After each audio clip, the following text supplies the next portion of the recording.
Chapter 4, The Keeper of the Keys. Boom! They knocked again. Dudley jerked awake. "Where's the cannon?" he said stupidly. There was a crash behind him, and Uncle Vernon came skidding into the room. He was holding a rifle in his hand. Now they knew it had been in that long, thin package he brought with him. "Who's there?" he shouted. "I warned you I'm armed." There was a pause, then smash!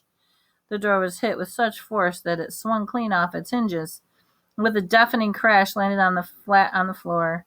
A giant of a man was standing in the doorway. His face was almost completely hidden by a long, shaggy mane of hair and a wild, tangled beard.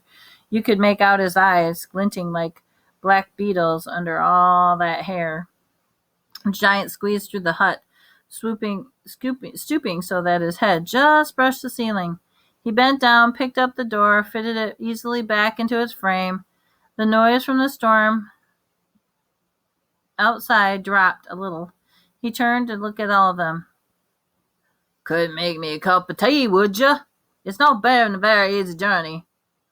He strode over to the sofa where Dudley sat, frozen with fear. "Budge up, you great lump," said the stranger. Dudley squeaked and ran behind his mother, who was crouching terrified behind Uncle Vernon. "Ah, here's Harry," said the giant. Harry looked up at him in the fierce, wild, shadowy face and saw that the beetle eyes were crinkled with a smile. "Last time I saw you, you were only a little baby," said the giant. "You look a lot like your dad, but you got your mom's eyes." Uncle Vernon made a funny rasping noise. "I demand you to leave at once, sir," he said. "You are breaking and entering." "Ah, shut up, Dursley, you great prune," said the giant. He reached over the back of the sofa, jerked the gun out of Uncle Vernon's hand, bent it into a knot as easily as if it had been made of rubber, and threw it into the corner of the room. Uncle Vernon made a funny noise, like a mouse being trodden on. "Anyway, Harry," said the giant, turning his back on the Dursley, "a very happy birthday to you. Got something for you here. Oh, I might have said that at some point, but it'll taste all right." From inside his pocket of his black overcoat, he pulled a slightly squished box. He opened it with trembling fingers. Inside was a large, sticky chocolate cake with "Happy Birthday, Harry" written in green frost icing. Harry looked at the giant. He meant to say thank you, but the only words that come out of his mouth was what he said instead. "Who are you?" The giant chuckled. "True. I have not introduced myself. Rubus Hagrid, Keeper of the Keys and ground at Hogwarts." He held an enormous hand and shook Harry's whole arm. "What about that tea, eh?" he said, rubbing his hands together. "I did not say to your summer stronger. I wouldn't say no to summer stronger if you gotcha, you mind." His eyes fell on the empty gate, that shriveled up bag in it. He snorted. He bent down over the fireplace. They couldn't see what he was doing. When he drew back seconds later, there was a roaring fire there, filled the whole damp hut with flickering light, and Harry, with warmth all over him, thought he sunk into a hot bath. The giant sat back on the sofa, which sagged under his weight. He began talking all sorts of things, taking things out of his pockets. Teapots, several chip mugs, a bottle and some amber liquid, which he took a swig of before he started making tea. Soon the hut was full of sound and smell of sizzling sausage. Nobody said anything. The giant was working as if he slid the first 6 fat, juicy, slightly burnt sausages from a poker. Dudley fidgeted a little. Uncle Vernon said sharply, "Don't you touch anything he gives you, Dudley." The giant chuckled darkly. "You great pudding of a son there. No need no fattening any more, Dursley. Don't worry." He passed the sausages to Harry, who was so hungry he had never tasted anything so wonderful. But he couldn't still take his eyes off the giant. Finally, when nobody seemed about explaining anything, he said, "I'm sorry, but I still don't really know who you are." The giant took a gulp of tea, wiped his mouth with the back of his hands. "Call me Hagrid," he said. "Everyone does. Like I told you, I'm the keeper of the keys of Hogwarts. You'll know all about Hogwarts, of course, don't you? No, said Harry. Hagrid looked shocked. Sorry, said Harry quickly. Sorry? Barked Hagrid, turning his stare at the Dursleys, who shrank back into the shadows. It's them who ought to be sorry. I knew you weren't getting your letters, but I never thought you wouldn't even know about Hogwarts. For crying out loud. Did you never wonder where your parents learned it all? All what? Harry asked. All what? Hagrid shuddered, thundered. Now, what's just 1 second? He leapt to his feet. In his anger, he seemed to fill the whole hut. The Dursleys were cowering against the wall. Do you mean to tell me, growled at the Dursleys, that this boys know nothing about anything? Harry thought he was going a bit far. He had gone to school after all, and his marks weren't bad. I know some things, said Harry. I can, do math and stuff. But Hagrid simply waved his hand and said, About our world, I mean. Your world. My world. Your parents' world. What world? Hagrid looked as if he was about to explode. Dursley! He boomed. Uncle Vernon had gone very pale, whispered something that sounded like Mimble Wimble. Hagrid stared wildly at Harry. But you must do about your mom and dad, he said. I mean, they're famous. You're famous. What? My mom and dad weren't famous, are they? You don't know? You don't know? Hagrid ran his fingers through his hair, fixing Harry with a bewildered stare. You don't know what you are? He said finally. Uncle Vernon suddenly found his voice. Stop! He commanded. Stop right there! Sir, I forbid you to tell this boy anything. A braver man than Vernon Dursley would have quailed under the furious look Hagrid was now giving him. When Hagrid spoke, his every syllable trembled with rage. You never told him? You never told him what was in the letter Dumbledore left him? I was there. I saw Dumbledore leave it. Dursley? And you kept it from him all these years?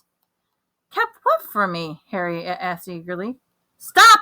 I forbid you! Yelled Uncle Vernon in a panic. Aunt Petunia gave a gasp of horror. Go boil your heads up, both ya, said Hagrid. Harry, you're a wizard. There was silence inside the hut. Only the sea and the whistling could be heard. I'm a what? Gasped Harry. You're a wizard. Of course, said Hagrid, sitting back down on the sofa. It groaned and sank lower. And a thumping good one, I'd say. Once you've been trained up a bit with your mom and dad like yours, what else would you be? And I reckon about this time you read your letter. So Harry stretched out his hand at last to take the yellowish green envelope addressed in emerald green to Mr. H. Potter, the floor, hut on the rock, the sea. He pulled out the letter and it read, Hogwarts School of Witchcraft and Wizardry. Headmaster Albus Dumbledore, Order of Merlin, First Class, Grand Sorcerer, Chief Warlock, Supreme Mugwump, International Confederation of Wizards. Dear Mr. Potter, we are pleased to inform you that you have been accepted to Hogwarts School of Witchcraft and Wizardry. Please find the enclosed list of necessary books and equipment. Term begins September 1st. We await your hour no later than July 31st. Sincerely, Minerva McGonagall, Deputy Headmaster. Questions exploded in Harry's head like fireworks, and he couldn't decide which one to ask first. After a few minutes, he stammered, What does it mean, await my owl? Oh, galloping gagons, that reminds me, said Hagrid, clapping his hands to his forehead with enough force to knock over a cart of a horse. And yet, another pocket inside his overcoat, he pulled out an owl, a real live, rather ruffled-looking owl, a long quill, and a roll of parchment, and with his tongue between his teeth, he scribbled a note that Harry could read upside down. Dear Professor Dumbledore, given Harry his letter, taking him to buy things tomorrow. Weather's horrible. Hope you're well. Hagrid.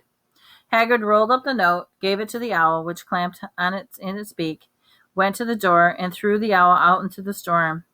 Then he came back and sat down as if that was as normal as talking on the telephone. Harry realized his mouth was open and closed it quickly. Where was I? Hagrid said.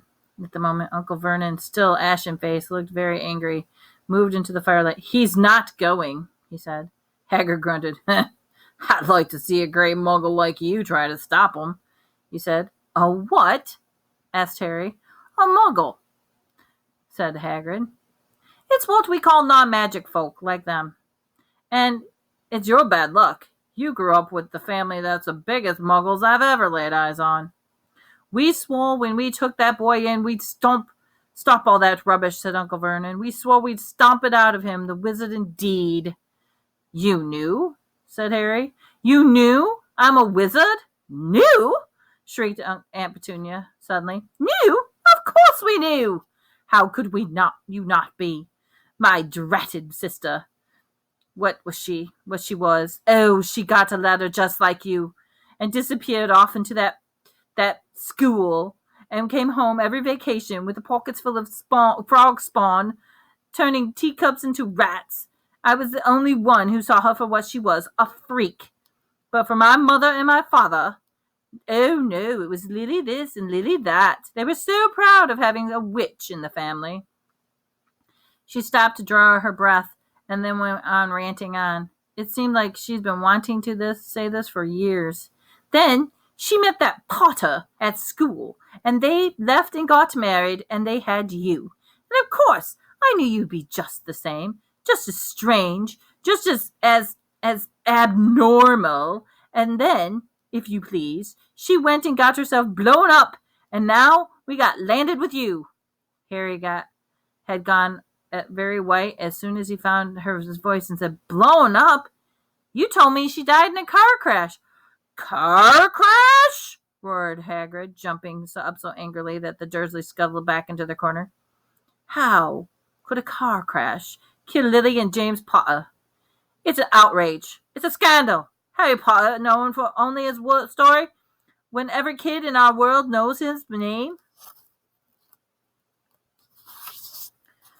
But why? What happened? Harry asked urgently. The anger faded from Hagrid's face. He looked suddenly anxious.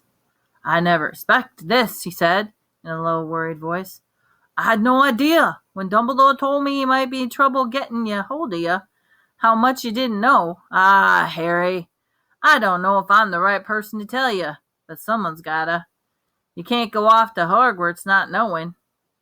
He threw a dirty look at the Dursleys. Well, it's best you know as much as I can tell you, mind you. I can't really tell you everything. It's a great mystery, part of it.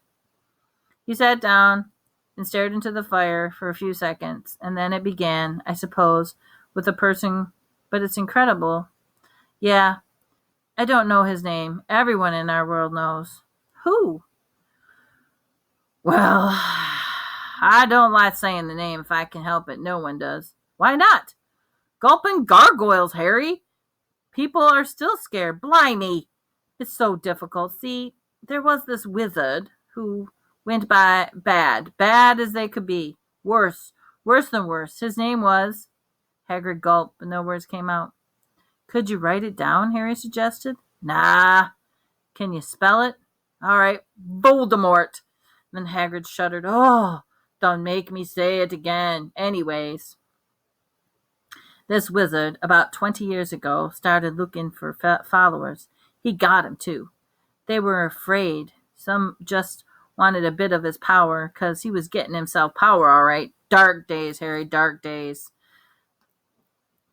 You didn't know who to trust. You didn't dare get friendly with strange wizards or witches. Terrible things happened. He was taken over. Of course, someone stood up to him. And he killed them. Horribly. One only safe places left was Hogwarts. Reckon Dumbledore is the only one who was afraid of. Didn't dare try taking school, just then anyway. Now your mom and dad were a good witch and wizard, as I knew. Head Head boy and girl at Hogwarts in their day. Suppose mystery is what you know who never tried to get them on his side before. Probably knew they were too close to Dumbledore to want to say anything about them to the dark side. Maybe, he thought, he could persuade him. Maybe he just wanted him out of the way. All anyone knows is he turned up in the village where you all were living on Halloween 10 years ago. You were just a year old. When he came up to your house and Hagrid suddenly pulled a very dirty spotted handkerchief and blew his nose. It sounded like a foghorn. Sorry, but it's sad. Knew your mom and dad. Much nicer people you couldn't find anyway. You know who killed them. And then, this is the real mystery of the whole thing. He tried to kill you too. He wanted to make a clean job of it, I suppose. Or maybe he just killed him by then, but he couldn't do it. Never wondered how you got that mark on your forehead? That's no ordinary cut. That's what you get when a powerful evil curse touches you. Took care of your mom and dad and your house even. But it didn't work on you. And that's why you're famous, Harry. No one ever lived after he decided to kill him. No one except you. And he'd kill some of the best witches and wizards of the age. The McKinnons, the Bones, the Pruitts, and you. As a baby, you were the only one who lived. Something very powerful was going on in Harry's mind. As Hagrid's story came close, he saw the blinding flash of green light more clearly than he'd ever remembered it before, and he remembered something else for the first time in his life, a high, cold, cruel laugh. Hagrid was watching him sadly. I took you myself from the ruined house on Dumbledore's order and brought you to this lot. Load of tosh, said Uncle Vernon. Harry jumped up. He had almost forgotten about the Dursleys were there. Uncle Vernon certainly seemed to have got back his courage. He was glaring at Hagrid with his fist clenched. Now you listen here, boy, he snarled. I accept there's something strange about you. Probably nothing a good beating wouldn't have cured. As for all of this about your parents, well, they were weirdos, no denying it. And the world's a better place without them, in my opinion. As for what they got, getting all mixed up with these wizarding types, just what I expect they always knew they'd come to a sticky end. But at that moment, Hagrid leapt up from the sofa, drew his battered pink umbrella from inside his coat, pointing it at Uncle Vernon like a sword. He said, I'm warning you, Dursley. I'm warning you, one more word. In danger of being speared by the end of an umbrella by a bearded giant, Uncle Vernon's courage failed again. He flattened himself against the wall and fell silent. That's better, said Hagrid, breathing heavily and sitting back down on the sofa. This time sagged right down to the floor. Harry, meanwhile, still had questions to ask, hundreds of them. But what happened to you know who? Good question, Harry. He disappeared, vanished. Same night he tried to kill you. That makes you even more famous. That's the biggest mystery you see? He was getting more and more powerful. Where'd he go? Some say he died. Codswallop, in my opinion. Don't know had enough human left in him to die. Some say he's still out there, biding his time. But I don't believe it. People who was on his side came back to ours. Some of them came out of the trances. Don't reckon they could have done that if he was coming back. Most of us reckon he's still out there somewhere, but lost his powers, too weak to carry on. 'Cause something about you finished him, Harry. That was something going on that night he hadn't counted on. I don't know what it was. No one does. But there's something about you that stumped him, all right. Hagrid looked at Harry with warmth and respect blazing from his eyes, but Harry, instead of feeling pleased and proud, felt quite sure there had been a horrible mistake. A wizard? Him? How could he possibly be? He spent his whole life being clouted by Dudley and bullied by Aunt Petunia and Uncle Vernon. If he really was a wizard, why hadn't he turned his warty toads every time they tried to lock him in the cupboard? if he'd once defeated a great sorcerer in the world, how come Dudley had always been able to kick him around like a football? Hagrid, he said quietly, I think you've made some kind of mistake. I don't think I can be a wizard. To his surprise, Hagrid chuckled. Not a wizard, eh? Never make things happen when you're scared or angry? Harry looked into the fire. Now he came to think about it. Every odd thing that had ever had made his Aunt Petunia and Uncle furious with him had happened when he, Harry, had been upset or angry. Chased by Dursley's gang, he had somehow found himself out of their reach. Dreading going to school with that ridiculous haircut, he managed to grow it back. And the very last time Dudley had hit him, he got his revenge without even realizing it. Hadn't he sent a boa constrictor on him. Harry looked back at Hagrid, smiling, and saw Hagrid was positively beaming at him. See, said Hagrid, Harry Potter, not a wizard? Ah, you wait. You'll be famous at Hogwarts. But Uncle Vernon wasn't going to give in without a fight. Haven't I told you he's not going, he hissed. He's going to Stonewall High School. He'll be grateful for it. I've read those letters. All he needs, all sorts of rubbish, spell books and wands, and... If he wants to go, a great muggle like you won't stop him, growled Hagrid. Stop it! Lily and James' son is going to Hogwarts. You're mad. His name's been down ever since he was born. He's off to the finest school of witchcraft and wizardry in the world. 7 years. There he won't know himself. He'll be with youngsters of his own sort, for a change. And he'll be under the greatest headmaster of Hogwarts ever had, Albus Dumbledore. I'm not paying for some crackpot old fool to teach him magic tricks, yelled Uncle Vernon. But he had finally gone too far. Hagrid seized his umbrella and whirled it over his head. Never, he thundered, insult Albus Dumbledore in front of me. He brought the umbrella, swishing it down around the hair and pointing at Dudley. There was a flash of violet light, a sound like a firecracker, and a sharp squeal. The next second, Dudley was dancing on the spot with his hands clasped over his fat bottom, howling in pain. When he turned his back on them, Harry saw a curly pig's tail poking out of the hole of his trousers. Uncle Vernon roared, pulling Aunt Petunia and Dudley into the other room. He cast one last terrified look at Hagrid and slammed the door behind them. Hagrid looked down at his umbrella and stroked his beard. Shouldn't have lost my temper, he said ruefully, but it didn't work anyways. Meant to turn him into a pig. But I suppose he would so much like a pig anyways, there wasn't much left to do. He cast a sideways look at Harry under his bushy eyebrows. Be grateful if you didn't mention that to anyone at Hogwarts, he said. I'm not supposed to do magic, strictly speaking. I was allowed to do a bit to follow you and get your letters to you and stuff. One of the reasons I was so keen to take the job. You're not supposed to do magic, asked Harry. Oh, well, I was at Hogwarts myself. I got expelled, to tell you the truth. In my 3rd year, they snapped me wand in half and everything. But Dumbledore let me stay as a gamekeeper.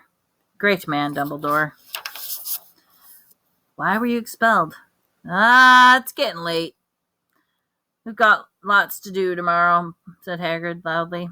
Gotta get up to town. Gotta get all your books and stuff. He took his thick black coat off and threw it to Harry. You can kip under that, he said. Don't mind if it wriggles a bit. I think there's still a couple of dormice in one of the pockets.